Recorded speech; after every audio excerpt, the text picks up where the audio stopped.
চাঁদে আর্কিওলজিক্যাল র্যামন্যান্ট পাওয়া যাচ্ছে, মানে প্রত্নতাত্ত্বিক ধ্বংসাবশেষ পাওয়া যাচ্ছে, এবং তা 50,000 বছরের পুরানো। এবং ওই ধ্বংসাবশেষগুলোতে যে ল্যাঙ্গুয়েজে লেখা আছে সেটা সংস্কৃত ভাষায় লেখা আছে। তাহলে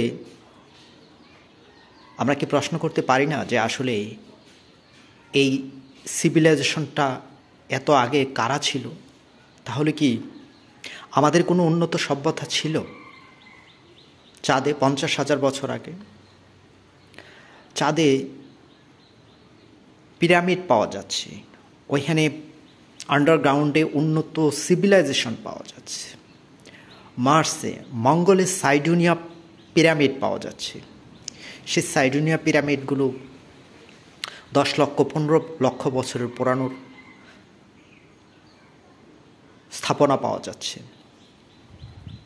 ওইখানে নিউক্লিয়ার বম্ব ব্লাস্ট হয়েছে সেই ধরনের রেকর্ড পাওয়া যাচ্ছে। এগুলো আমাদেরকে কিসের ইঙ্গিত দেয়? আমরা কি শুধু অন্ধের মতো চিন্তা করব, না এই সায়েন্টিফিক ডাটাগুলো একটু স্টাডি করে দেখব যে আসলে কি হচ্ছে, ইউনিভার্সে আসলে কি আছে, আর আমরা কি নিয়ে পড়ে আছি? মঙ্গল আর চাঁদের এই রহস্যময় স্থাপনাগুলো কিসের ইঙ্গিত দেয়? এই জন্য দরকার মুক্ত চিন্তা, বিজ্ঞান চর্চা, গবেষণা, আমাদের সত্যিকারের রুটের অনুসন্ধান করা।